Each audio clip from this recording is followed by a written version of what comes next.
Hello friends, welcome to my channel mobile repair trick. आज की इस वीडियो में हम ईएमसी ट्रेनिंग का लेसन 23 स्टार्ट कर रहे हैं, जिसके अंदर हम बात करने वाले हैं कि how EMC connect to ISP tool. क्योंकि बहुत से लोगों को प्रॉब्लम्स आती है कि उनके आईएसपी टूल में जो यूएसबी आईएसपी टूल है, जैसे मिरेकल और यूएमटी, यूएफएल लाइट या ए और इस तरह के जितने भी आईएसपी टूल अभी जो मार्केट में आ रहे हैं, तो उससे कनेक्टिविटी में प्रॉब्लम क्यों आती है, उसके ऊपर मैं बात करने वाला हूं। और ये टॉपिक खासकर उन्हीं लोगों के लिए है जो आईएसपी टूल यूज करते हैं और उनको सबसे ज्यादा प्रॉब्लम आती है कि हमारी ईएमसी कनेक्ट नहीं होती है।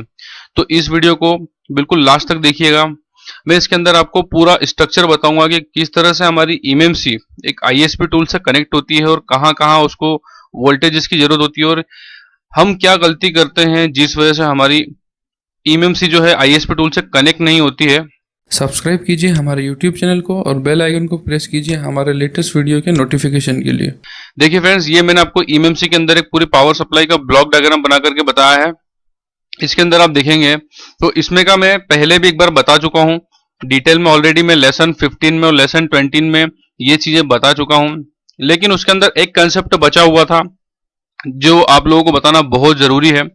और आप जब यहां पर देखेंगे डायग्राम के अंदर, तो इसमें देखेंगे ये एक पूरा ईएमसी के अंदर किस तरह से काम होता है उसका ब्लॉक डायग्राम है। तो इसमें आप यहाँ पर राइट हैंड साइड पर जो नैंड फ्लैश देखेंगे, ये हमारी वो मेमोरी होती है जिसके अंदर हमारा पूरा ईएमसी का डाटा स्टोर होता है। मतलब जो यूजर डाटा हो, फर्मवेयर हो, जितना भी जो हमारे फोन से रिलेटेड डाटा होता है वो इस नैंड फ्लैश के अंदर होता है। और आप देखेंगे यहाँ पर तो इसके अंदर हमारे पास पावर सप्लाई दो आती है। आप लोगों को बहुत अच्छे से पता है कि वीसीसी और वीसीसी क्यू। वीसीसी का जो वोल्टेज होता है वो 2.8 से लेकर 3.3 तक जाता है और वीसीसी क्यू का जो होता है वो 1.8 होता है। कहीं कहीं पर कुछ डिवाइसेस के अंदर ये वोल्टेज ज्यादा होता है, लेकिन ईएमसी के लिए वीसीसी क्यू पर मिनिमम 1.8 वोल्ट चाहिए होते हैं। अब आप इसको ध्यान से देखिए, इसके अंदर देखिए ईएमसी के अंदर ये कोर रेगुलेटर, कोर लॉजिक, उसके बाद आप यहां पर देखेंगे लेफ्ट साइड पर एमएमसी का इनपुट आउटपुट ब्लॉक है और राइट साइड पर नैंड का आईओ मतलब इनपुट आउटपुट ब्लॉक है। मतलब कोई भी ईएमसी तभी वर्क करती है जब उसके अंदर पावर सर्कुलेट होता है। और हम जब भी ईएमसी को यूज करते हैं, मतलब जब ईएमसी फोन के अंदर लगी होती है, तो सबसे पहले उसको पावर आईसी से, एमआईसीयू से दो वोल्टेज मिलते हैं, वीसीसी, वीसीसी क्यू। जब इसके अंदर वीसीसी के वोल्टेज आते हैं उसके बाद ही हमारी नैंड फ्लैश एक्टिव होती है और नैंड फ्लैश के जितने भी इनपुट आउटपुट मतलब जहां से डाटा आता और जाता है वो सेक्शन इसका वर्किंग कंडीशन में आता है। तो उसके बाद में आप देखेंगे जो वीसीसी क्यू के वोल्टेज होते हैं वो हमारे जो इसका इंटरनल एमएमसी कंट्रोलर होता है, जो अंदर पूरा सर्किट होता है। मैं पहले की भी वीडियो में बता चुका हूं, ज्यादा जानकारी के लिए आप उस वीडियो को जरूर देखिएगा, उसकी लिंक मैंने डिस्क्रिप्शन में दी हुई है। उस वीडियो में मैंने डिटेल में बताया था कि एमएमसी के अंदर किस तरह से खुद का सर्किट होता है, कंप्लीट सर्किट होता है। जैसा हमारा एक फोन के अंदर पूरा सर्किट होता है उसी तरह से मतलब ईएमसी के अंदर भी उसका पूरा कंट्रोलर सर्किट होता है।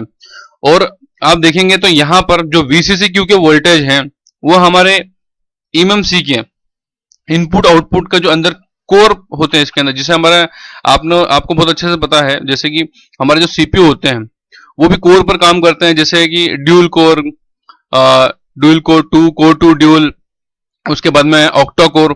तो इस तरह से जो हमारी ईएमसी होती है, कोर मतलब किसी भी चीज के ऊपर जो ऑपरेशन परफॉर्म करते हैं, काम करते हैं, तो उसको काम करने की वेज। अगर ड्यूल कोर है तो मतलब उसके अंदर दो कोर है, क्वाड कोर, हेक्सा कोर, इस तरह से। तो ऐसे ही जो हमारी वीसीसी क्यू होती है वो हमारे एमएमसी कंट्रोलर के कोर के जो मतलब ईएमसी के इनपुट आउटपुट ब्लॉक होते हैं उसको मैनेज करती है।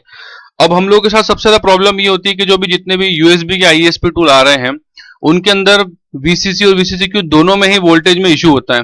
लेकिन देखिए वीसीसी के वोल्टेज जो होते हैं वो तो इसके अंदर प्रॉपरली मिल जाते हैं, लेकिन वीसीसी क्यू के प्रॉपरली नहीं मिल पाते हैं। और सबसे बड़ी प्रॉब्लम यही आती है, इस वजह से ही हमारी ईएमसी कनेक्ट नहीं हो पाती है, क्योंकि हम उनके ऊपर प्रॉपर वोल्टेज नहीं दे पाते हैं और उस वजह से हमारी जो ईएमसी होती है वो वर्किंग कंडीशन में नहीं आती है। क्योंकि देखिए कोई भी मेमोरी, जैसे कि आपकी पेन ड्राइव हो या आपकी हार्ड डिस्क हो या ईएमएमसी हो या इसमें की किसी भी तरह की मेमोरी हो, वो वर्किंग कंडीशन में तभी आती है जब उसके अंदर पावर सप्लाई रेगुलेट होती है। मतलब उसके अंदर पावर सप्लाई हम देते हैं तभी उसके बाद जैसे ये नैंड फ्लैश और इस तरह की मेमोरी जो है वो एक्टिव होती है। एक्टिव होती है मतलब उसके बाद में आप उसे रीड एंड राइट कर सकते हैं। बिना पावर सप्लाई के वो रीड एंड राइट नहीं होती है, बिना पावर सप्लाई के एक तरह से वो डेड होती है। तो इसलिए हम जितने भी आईएसपी टूल अभी यूज कर रहे हैं, मतलब जो सस्ते वाले आते हैं, इस वीडियो को खासकर मतलब इस ईएमएमसी के लेसन के अंदर इस पावर सप्लाई के टॉपिक के साथ में मैं यूएसबी आईएसपी टूल को भी इसलिए कवर कर रहा हूं क्योंकि YouTube पर मैंने बहुत सारे लोगों को परेशान होते देखा, वेबसाइट पर परेशान होते देखा, अलग अलग वेबसाइटों पर, ऑफिशियल वेबसाइट पर जितनी भी हैं, और मतलब इन टूलों से रिलेटेड जितनी भी जो ऑनलाइन वेबसाइट या यूट्यूब चैनल या इस तरह की चीजें, वहां पर बहुत ज्यादा परेशान हो रहे हैं और उन्हें समझ नहीं आता है कि हमारे ये आईएसपी टूल कनेक्ट क्यों नहीं होते हैं। तो इसलिए मैंने इस वीडियो के अंदर मैंने इस पूरे टॉपिक को कवर किया और इस ईएमएमसी के पावर सप्लाई के टॉपिक के साथ में ये आईएसपी टूल को भी कवर कर रहा हूं ताकि आप लोगों को समझ में आए कि आप लोग क्या गलती करते हैं जिस वजह से आपकी ईएमएमसी कनेक्ट नहीं होती है और उसका ओनली जेनरिक पोर्ट आता है। तो देखिए, हमें जब भी किसी ईएमएमसी को अगर किसी भी आईएसपी टूल से कनेक्ट करना है तो जब तक उसको वीसीसी क्योंकि अगर वोल्टेज प्रॉपर नहीं जाते हैं तो वो कनेक्ट नहीं होगी, क्योंकि सिंपल सा फंडा है, उसको वर्किंग कंडीशन में आने के लिए इन दोनों ही पॉइंट पर प्रॉपर वोल्टेज चाहिए। मतलब वीसीसी क्यू।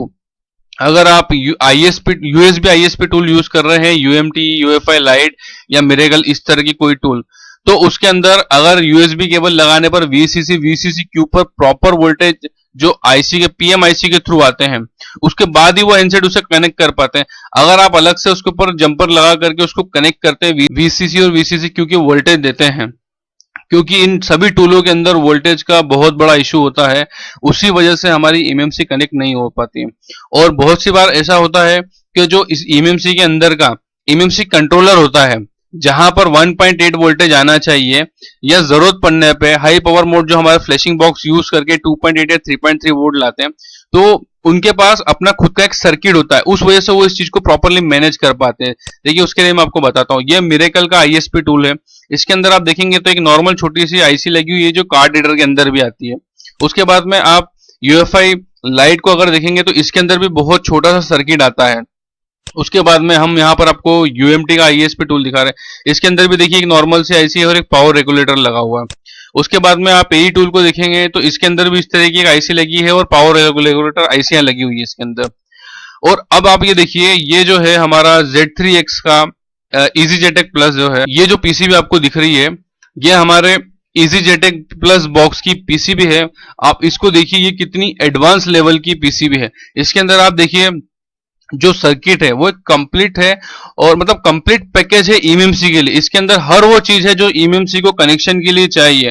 तो इस तरह का सर्किट जो है, मतलब ये जो प्रोफेशनल बॉक्स होते हैं, इस वजह से इनके अंदर ईएमएमसी की कनेक्टिविटी बहुत अच्छी आती है। और जितने भी इस तरह के ऑर्डिनरी आईएसपी टूल आते हैं, इसमें हमें कनेक्टिविटी का बहुत इशू आता है।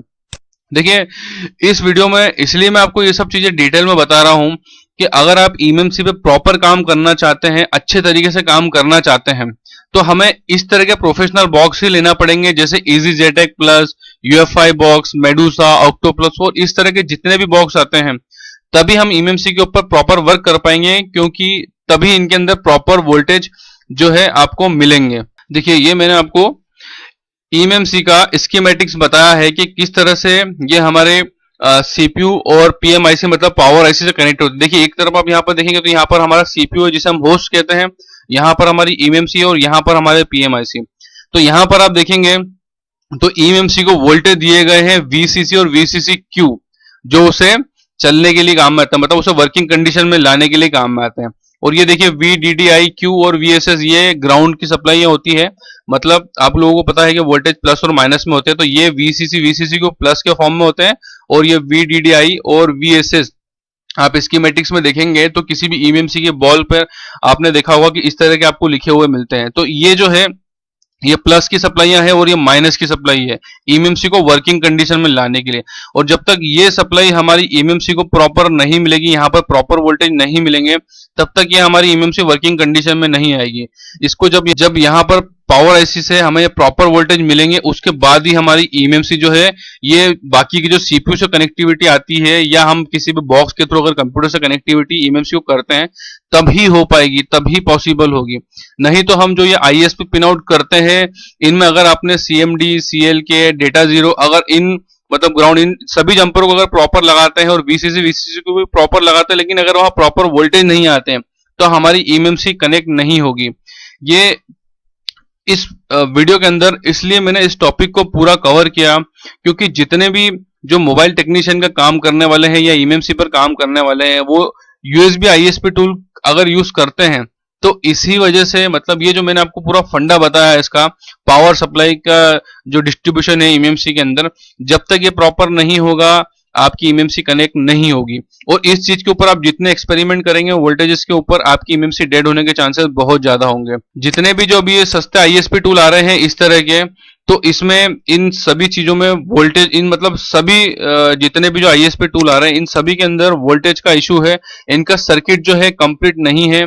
ये एक तरह से बाईपास आप इन्हें बोल सकते हैं, काम चलाओ आइटम इन्हें बोल सकते हैं, लेकिन ये परफेक्ट सॉल्यूशन नहीं है। जैसा कि मैंने बताया अगर आपको परफेक्ट रिजल्ट चाहिए, 100% आपको वर्क करना है विदाउट एनी रिस्क, तो आपको इस तरह के प्रोफेशनल बॉक्स लेने पड़ेंगे। जैसा कि मैंने बताया इजी जेटेक प्लस, यूएफआई, मेडूसा, इस तरह के बॉक्स, तभी आपके ईएमएमसी के ऊपर परफेक्ट काम आपका हो पाएगा। मैंने ईएमएमसी के लेसन 15 और लेसन 20 इन दोनों में इन जो अभी ये मैंने आपको इसके अंदर वोल्टेज का जो पावर सप्लाई का बताया, इसको और भी ज्यादा डिटेल में मैंने अलग अलग इसके अंदर बताया हुआ है। तो इसमें और भी ज्यादा जानकारी के लिए आप लेसन 15 और लेसन 20 को एक बार जरूर देखिएगा, और उसको देखने के बाद और ये वाले लेसन को देखने के बाद कभी भी आपको ईएमएमसी के कनेक्शन की कोई प्रॉब्लम नहीं आएगी। बहुत से लोग कमेंट करते हैं कि सर वीसीसी वीसीसी क्यू पर वोल्टेज के मतलब हमें जंपर क्यों नहीं लगाना है। तो इसको हमको जंपर इसलिए नहीं लगाना है क्योंकि उन टूल के अंदर ही वोल्टेज प्रॉपर नहीं आ रहे हैं। अगर आप इनको कनेक्ट करके कंप्यूटर से कनेक्ट मतलब ईएमएमसी पे वीसीसी वीसीसी क्यू के जंपर लगा करके अगर कनेक्ट करने की कोशिश करेंगे तो आप अपनी ईएमएमसी डेड कर सकते। तो फ्रेंड्स उम्मीद करता हूं कि इस वीडियो से अब आपको समझ में आ गया होगा कि क्यों हमारी ईएमएमसी कनेक्ट नहीं होती है ISP tool USB ISP tool में और जेनरिक स्टोरेज पोर्ट दिखाती है। तो उस चीज के लिए आप ये वीसीसी और वीसीसी क्यू के वोल्टेज का ध्यान रखिए। जब तक प्रॉपर वोल्टेज ईएमएमसी को नहीं मिलेंगे तब तक ईएमएमसी वर्किंग कंडीशन में नहीं आएगी। और जितने भी जो यूएसबी आईएसपी टूल हैं, जैसा कि मैंने अभी इनका नाम लिया कि यूएमटी आईएसपी टूल और एई टूल, यूएफआई लाइट, मिरेकल, तो ये सब जो है इनके जो वर्किंग के रिजल्ट होते हैं, तो मैं कहता हूं कि अगर आपके पास 10 फोन आएंगे तो मुश्किल से 2 या 4 ही इसके अंदर कनेक्ट होंगे, वो भी बहुत मुश्किल के बाद। तो इस तरह के जितने भी ऑर्डिनरी टूल हैं मेरे हिसाब से आप इनको कम से कम ही यूज कीजिए, या अगर सीखने के हिसाब से आप स्टार्ट कर रहे हैं तो ज्यादा इनके ऊपर एक्सपेरिमेंट ना करें। जो हैंडसेट एक बार कनेक्ट हो जाए उस पर आप वर्क करें, और जो कनेक्ट नहीं हो उनके ऊपर एक्सपेरिमेंट ना करें। एक्सपेरिमेंट करने में हमारी ईएमएमसी की नैंड फ्लैश या अंदर का एमएमसी कंट्रोलर डैमेज हो सकता है, जिस वजह से हमारी ईएमएमसी डेड हो जाएगी और हमें जो जिस काम के लिए आया वो काम ना होकर के हमारा फोन डेड हो जाएगा। तो उम्मीद करता हूं इस वीडियो से आपके ईएमएमसी की कनेक्टिविटी को लेकर के और इसकी पावर सप्लाई को लेकर के सभी थॉट्स क्लियर हो चुके होंगे। वीडियो अच्छा लगा हो तो हमारे वीडियो को लाइक कीजिए, हमारे चैनल को सब्सक्राइब कीजिए, क्योंकि इस तरह की वीडियो हम हमारे व्यूअर्स के लिए टोटली फ्री में बनाते हैं। Thanks for watching.